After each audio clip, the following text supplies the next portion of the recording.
my guests have come on here and we've discussed how they overcame something, how they succeeded, what they learned in it. Today's episode is a little bit different.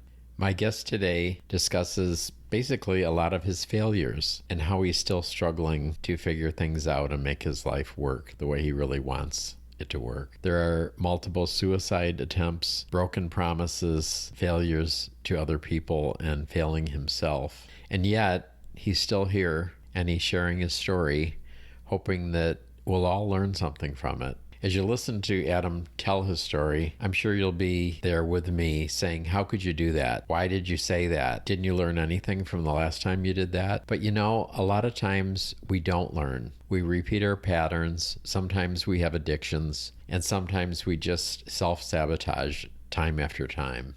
In listening to his story, I hope that you'll see a little bit of yourself in him and his story. And join me also as I silently cheer him on and hope the best for him. Wilkinson here. Good afternoon. The other day, I put a post out on Facebook in a couple groups I was in, and I said, hey, everybody's got a story. What's your story? Let's hear it. So Adam Donez is here with me today, and he is the first to respond to my call for good stories, and we're going to talk about his story and his life. So say hi, Adam. Hi. Glad you could come in. Thank you for having me. Well, since we don't really know each other that well, we've talked for a few minutes beforehand, why don't you tell a little bit about your story, just general, where you grew up, who your family is, if you're gay or straight, okay, that kind of stuff. All right, yeah. So I'm originally from Texas, near the Austin area. It's a small town called Copper's Cove. If anybody knows where that is, you probably don't. But I grew up there, and I moved away from Texas in 2016, I want to say it is, just to pursue my career with Apple. I was with them at the time, really wanted to just kind of do something different with them, and I'd been out there on projects to California, specifically Cupertino. Just wanted to see what could happen with my career. So dated a few people while I was in San Francisco. My most recent ex and I were together for 3.5 years, which was a man, so I'm gay. All right, well, we got that out of the way. Yeah. All right, you're skipping too far ahead. Let's skip a little bit more. So you have family? I do have family. Yeah, I have 3 other siblings, and then both my parents are still with us. So I have another brother. He's gay as well. And then I have 2 other sisters. Talk a little about that. Who came out first, you or your brother? My brother came out when he was 16. Older than you? He's older than me. We're 4 years apart. Okay. Interestingly enough. So you would have been 12 at that point. Correct, yeah. How did you take that? You know, honestly, I didn't know what was going on. I remember my mom asked once for like a notebook because she needed something for, she was doing her bills or something like that. And I didn't have one, but I knew that my brother did. His name's David. And so I went in his room and like looked for notebooks, and I found his journal. You know, curiosity killed the cat, and Oops. Yeah. No, wait. So how old were you at that point? I think I was in, God, how old was I? I want to say I was probably like 11, maybe 12, around that time.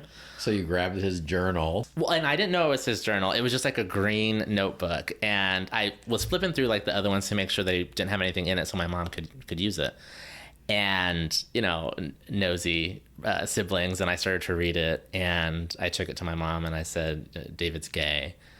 And you outed him. I outed him. Yeah, I was 12 years old. I didn't know.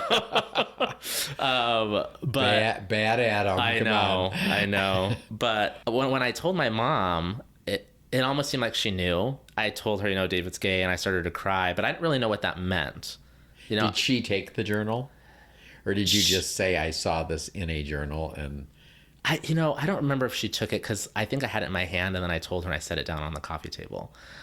I didn't know that she already knew that. She made me promise that I would never turn out like that. Really? So turn out like that? Yeah, wow. Like that. So I promised her that I would. And that's what made you gay. So, okay. No. Well, no, I had my first gay experience when I was 6. So I think I already knew at that point, like, okay. That was kids fooling around. That's yeah. Come on. Did you know that you were different yourself at that point? I did, yeah. And did you have the word for gay for that, for you?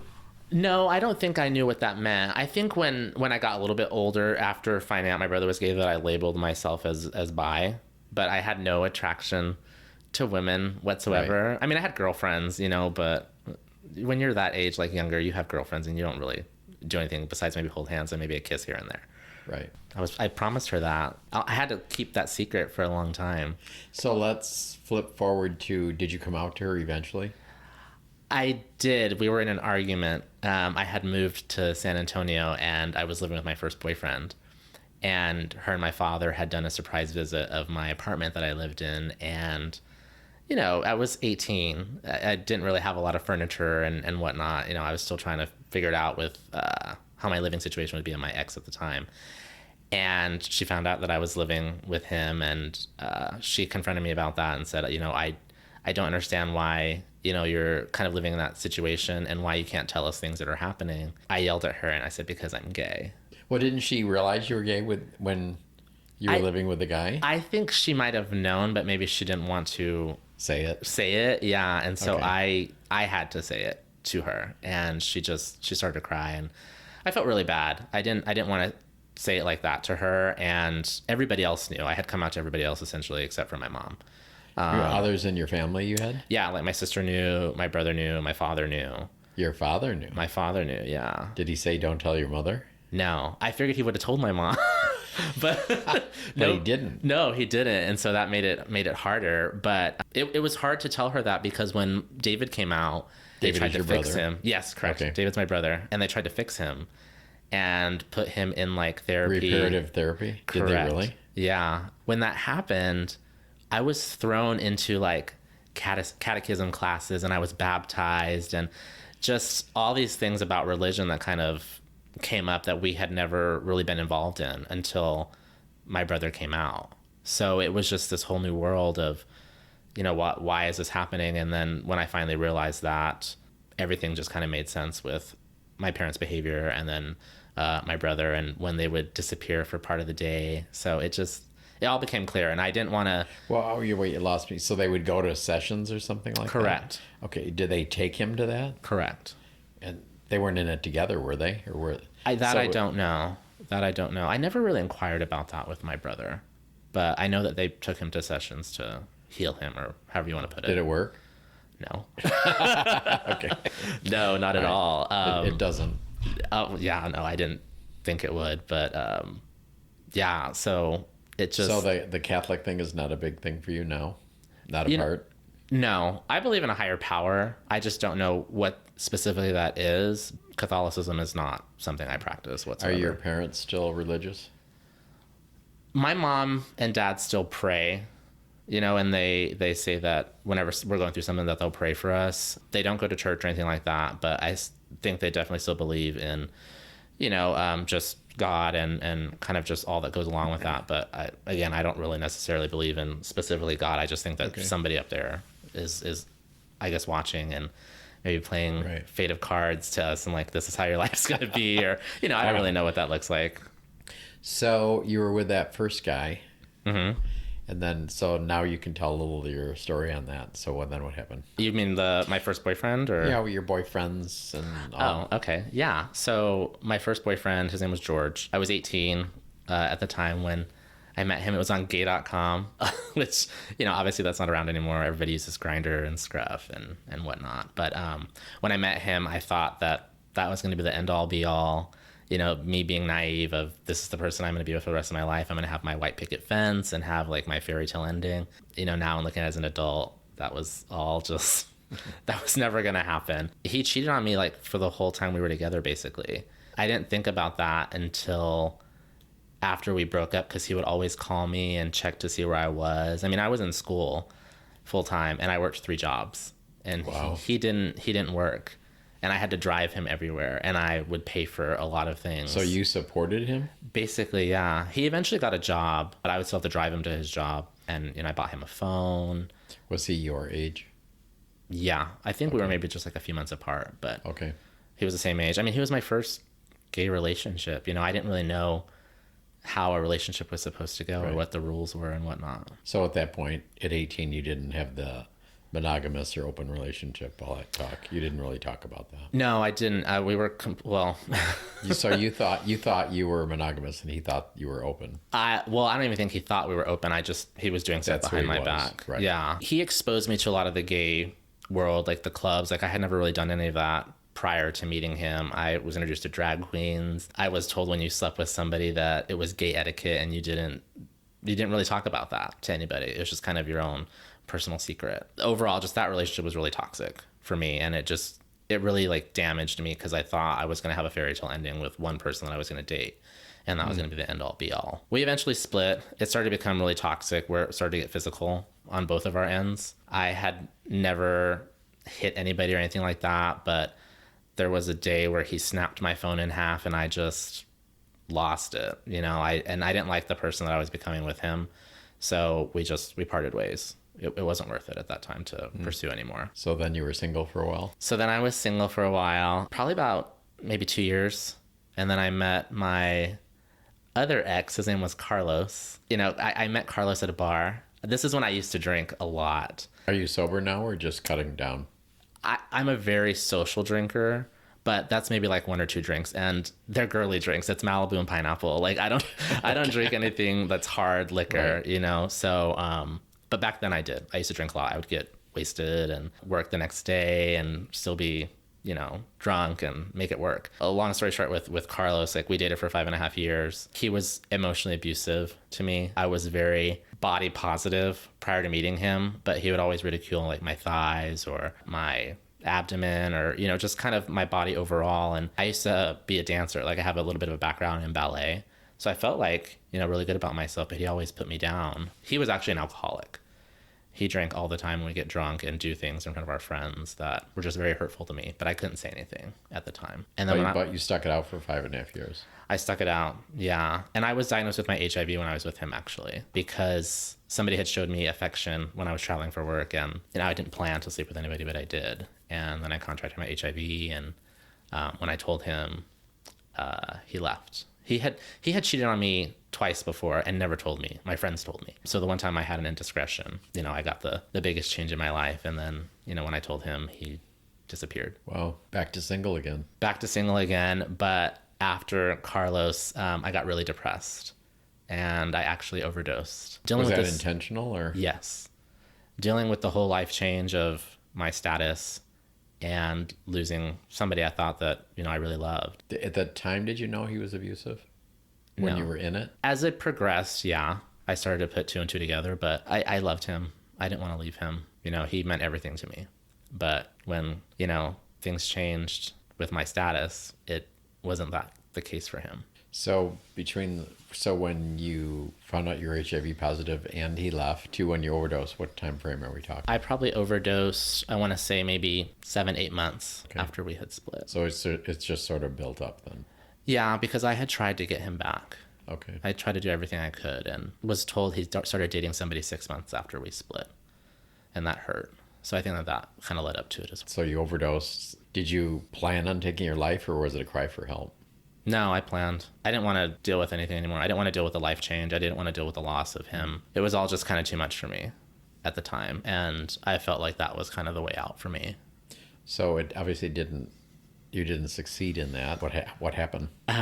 My brother found me. He did? I had sent an email. I had written up kind of what happened and just kind of saying like my final goodbyes. And I emailed it to him and he received it quite quickly. And he found me passed out on my bedroom floor, called an ambulance. And luckily we lived right next to a hospital at the time. So my brother and I were roommates. So he came home. He came home and I vaguely remember him beating on the door and he had to break the door down to get to me.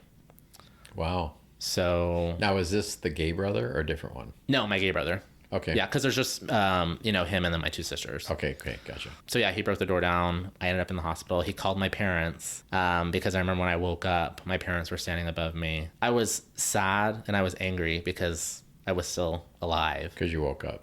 And then I was just seeing the look on my parents' face that really just kind of broke me. They put me in a facility for, I think it was 24 to 48 hours on suicide watch. And then I was released and put in the care of a therapist. Left work for a little while just to kind of get back on my feet mentally, and ended up moving to Houston after that because I was in Dallas when all of that happened. So I really kind of picked myself back up. But what year was that? God, I want to say that was maybe 2010. I moved to Houston after that and started to get back in the party scene. Oh, you did? And yeah, like I would go out like I was before, and like I said before, I would drink a lot. I started to do the same thing that I was in Houston, but the group of friends I had, we basically disbanded. And when that happened, What disbanded?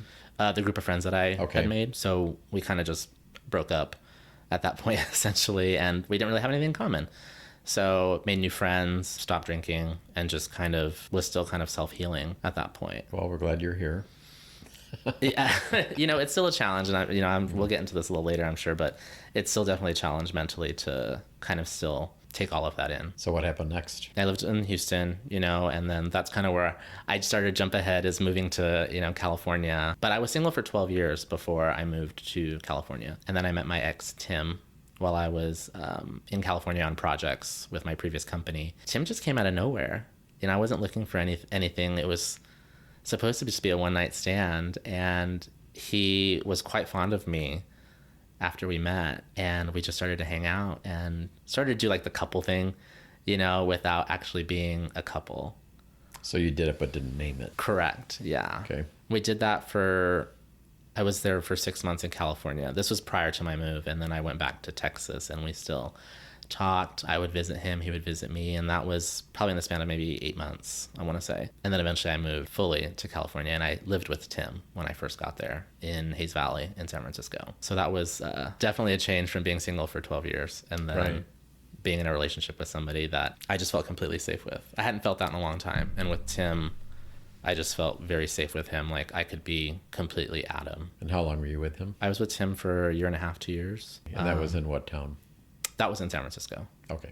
So it was in San Francisco. And we broke up amicably. We're still friends to this day. We don't talk as often, but when we do, it's like timed, and it never skipped a beat for us. Like we're still very close to each other, just not on a regular, consistent basis where we chat. Why'd you break up? There was a lack of physical intimacy. When we first dated, there was a lot of that, but Tim started to get depressed a lot, and the pills that he would take would mess with his sex drive. And I didn't fully understand that when we talked about splitting up, but after we did, and me starting to get medicated for my anxiety and depression, I really understood what that meant. He didn't want to break up. He expressed love emotionally, and he felt that was enough, but for me at the time it wasn't. But he understood why I wanted to kind of part ways at the time, because it was me that initiated the breakup. It was still really difficult, because to this day I still loved him very much. He was my first boyfriend in 12 years, and he just made me feel safe. Like I said, he made me feel like I could be me again, even after the emotional damage from Carlos, my ex, that was emotionally abusive. That relationship did a number on me, but Tim made me feel just completely safe and positive about who I was as a person, and physically as well. And where are you today? What's going on? Still am dealing with a recent breakup. My ex, Darren. We skipped Darren. Okay, we skip Darren. So where did Darren come in? Darren came in about 6 months after Tim and I had broken up, and I was not ready to date anybody at all. I met Darren on Scruff. Everybody meets on those apps these days. When I met him, I just wanted to sleep with him. Like I didn't want to have any ties or anything like that, because he was a very good looking guy. And we just started to talk on Scruff, and I convinced him to come over, and I thought, okay, we're gonna play around. Right. That wasn't the case. We just talked throughout the night. He came over, I want to say about 1 a.m. and we just talked. He showed up at 1 a.m. Yeah, it was really late at night. So I thought, okay, it's gonna be like a quick thing, and then I can go to sleep. But but that wasn't the case. We had really good conversation just about everything. We didn't sleep with each other, and he left, and we just started to connect, I think, on an emotional level more than what I had anticipated. But I wasn't ready to date anybody.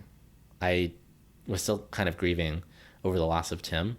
Right. But it was nowhere near the gravity of what I thought it would be. I think because Tim and I parted amicably, and that's why it didn't really hurt me as much. Met Darren, didn't want to date him. I was very expressive that I didn't want to date him, and he would even talk to other people, and I would tell him, you should pursue that. Like, you should date them. I just don't want to date.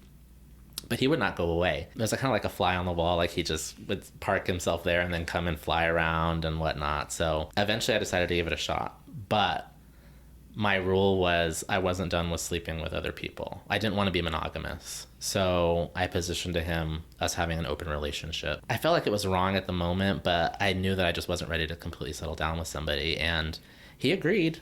He was fine with doing the open relationship, but I think Darren did that because he wanted to be with me so badly that he was willing to settle. Correct. Right. Yeah. We started dating, and probably, I don't know, maybe 6 months after we started to see each other, my lease was coming up with my roommates that I lived with at the time, and he wanted to move in with each other. And when I was with Carlos, he and I didn't move in with each other at all. We were together for 5 years. But with Tim, it was a little bit of a different circumstance because I just moved to San Francisco and he was willing to let me stay with him for a while. That was never going to be a permanent thing. It was just supposed to be temporary, which it was. So Darren wanted to move in with each other, and I wasn't ready for that. It was way too soon. But I thought, okay, you know what? I already took a chance on wanting to date him. I'll take a chance with this as well too. But my rule was we have to have a 2-bedroom place. That way, if we split up, then I have my side of, the apartment, and then he'll have his. We moved in with each other. Prior to moving in with each other, we both got dogs. We had French bulldogs. I had mine. His name's Ludo. And then Darren got his. Her name's Chloe, but they're from the same litter. So it was easy to put them together. So we kind of already had like a little family when we moved in with each other. We had our dogs. All you need is a picket fence. All I needed was the picket fence, but it would have been outside the apartment complex, so it would have been a little further away. But yeah, we started building a life together. We bought like all new furniture, so it wasn't, this is mine and I'm gonna put it in here. Like none of that.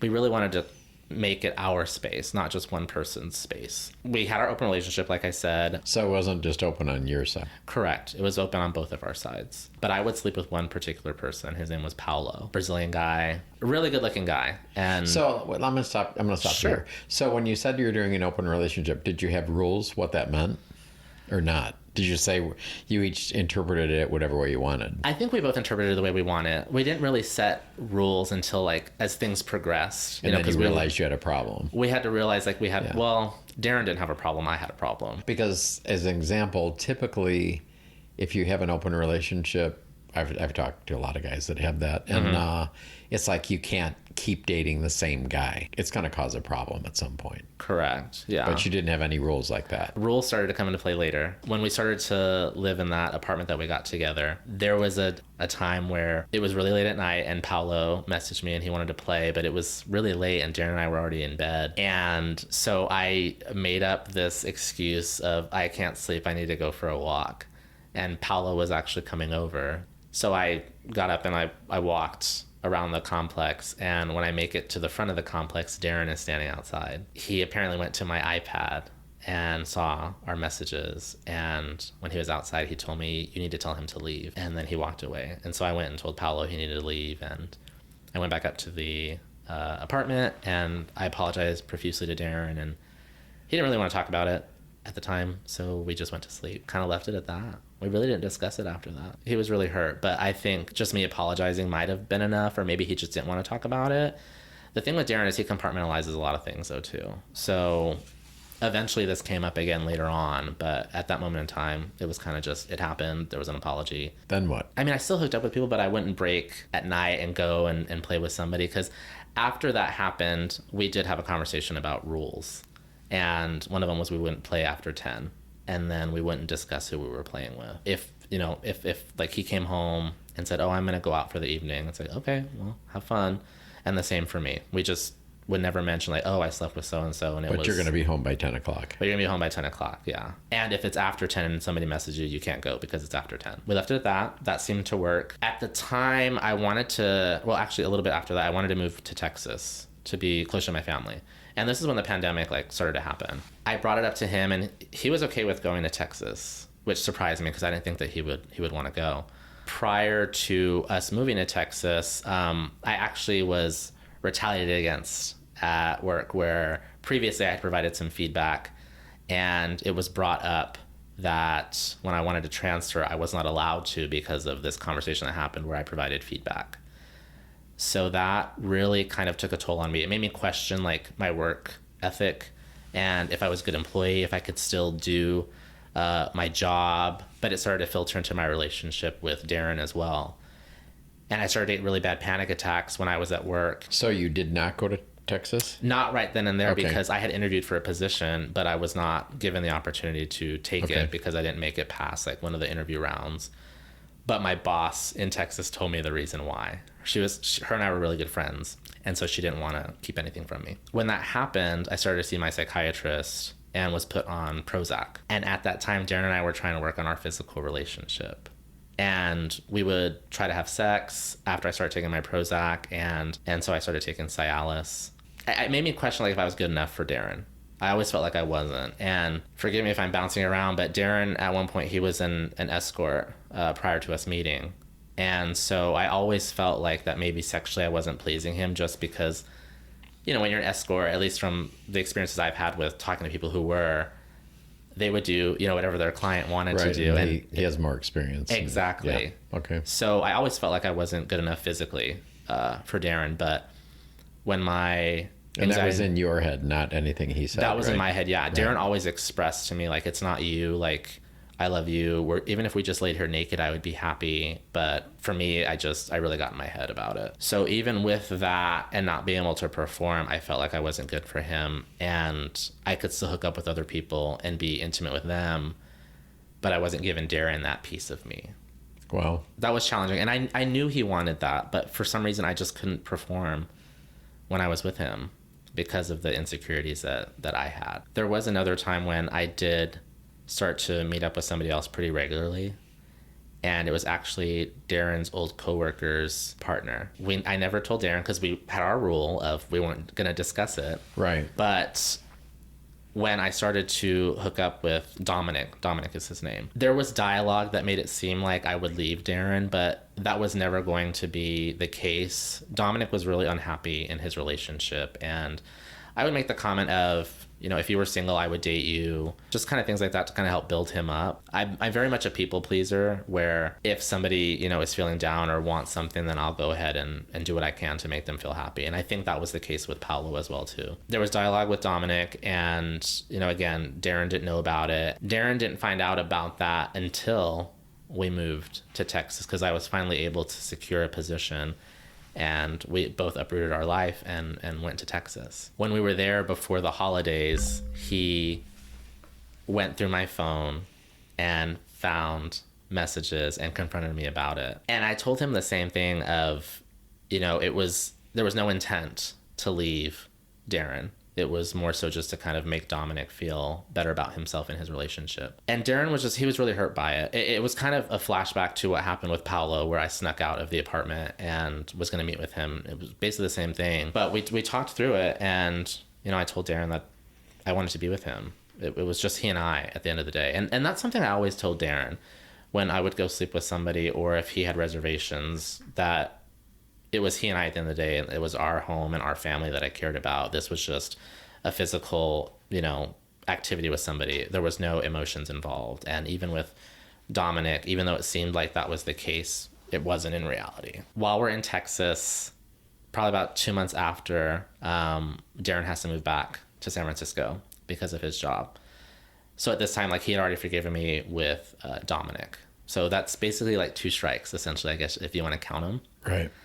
So we went back to San Francisco. We're there, you know, getting our apartment together and starting essentially over. And there was almost like a disconnect with Darren and I. And I think it was more so on my part, because I was so lost with work, because I wasn't able to transfer back with Apple. And so I had to leave my job and look for something else. And that was really tough to do, because I had been with Apple for 8.5 years. When we got back, I got a new job. He got a new job because he worked for Apple as well. And we both started to work for Target.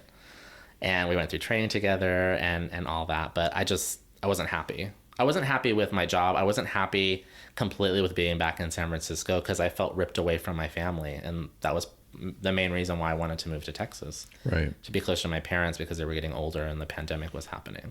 So we're in San Francisco, you know, we're new jobs, going through that.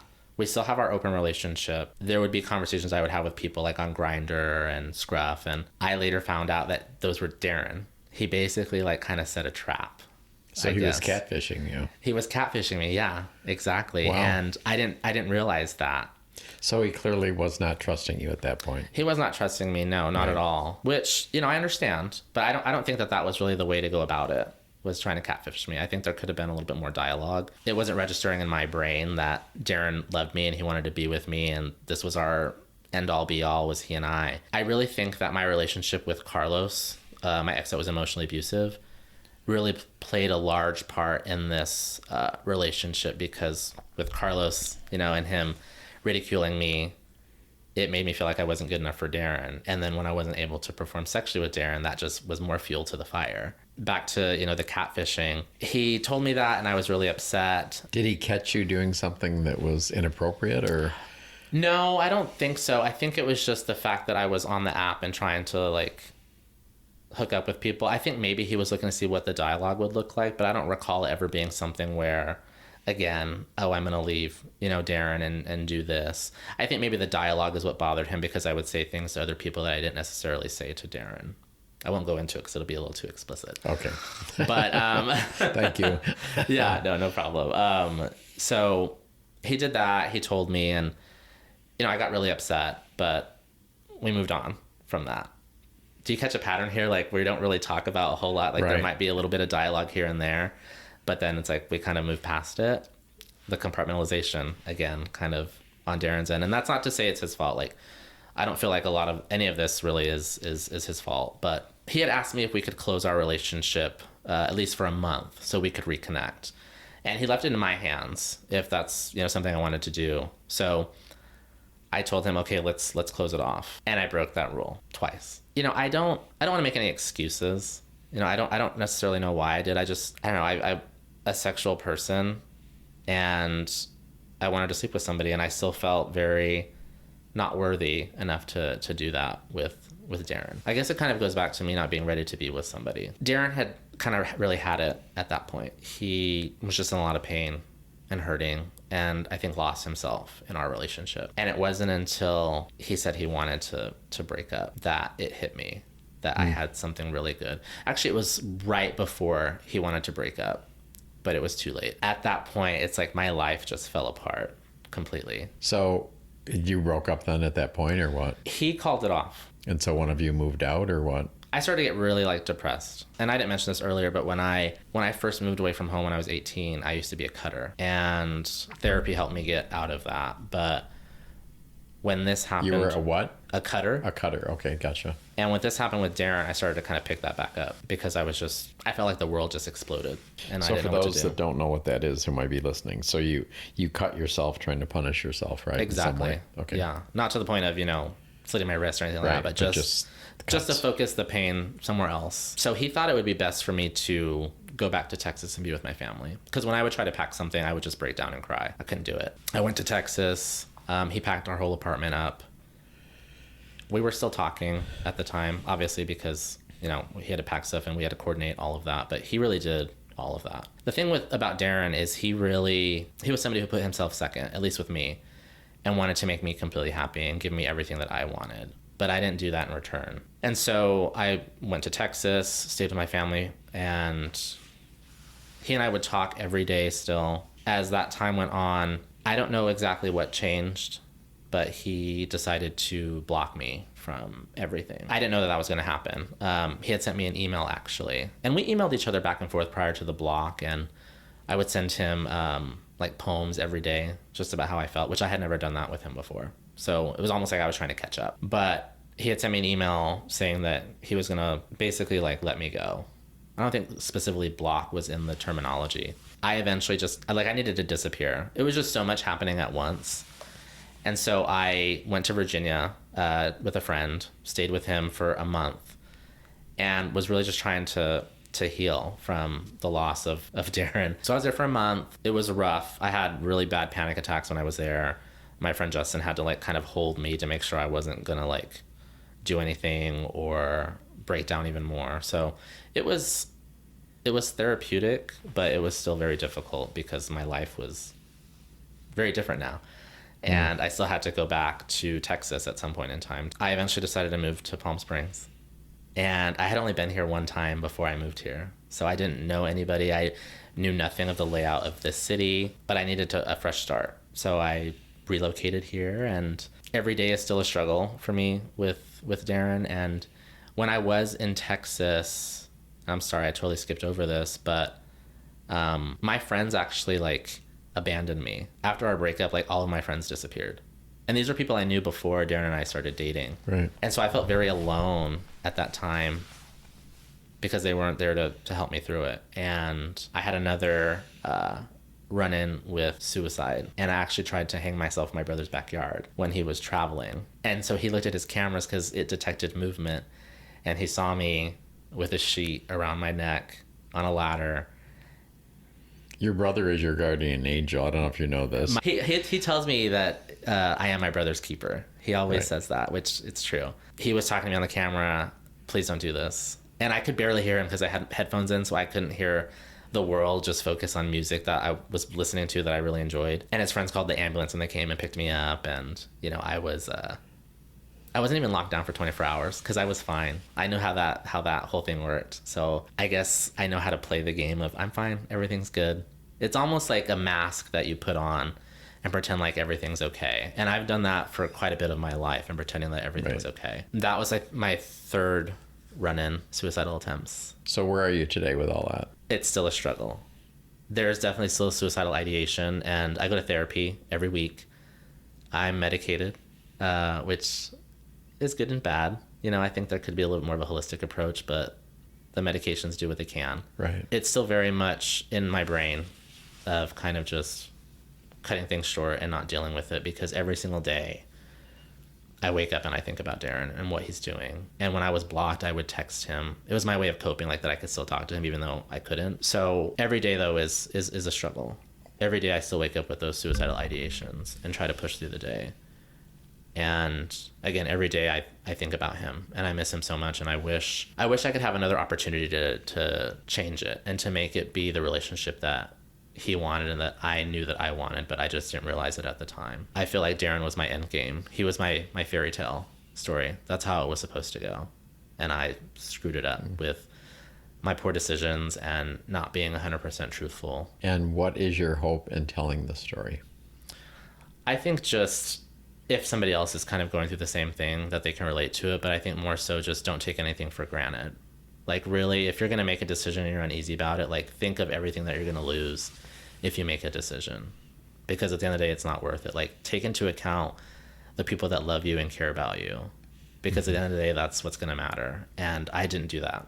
I was selfish and I regret it every single day. Well, thanks for having the courage to come in and tell us all this. Yeah. Sorry if it's really long-winded and all fine. over the place. And we're rooting for you, so you hang in there. I appreciate that. Okay, thanks for coming in. Thank you. Okay, bye. Bye.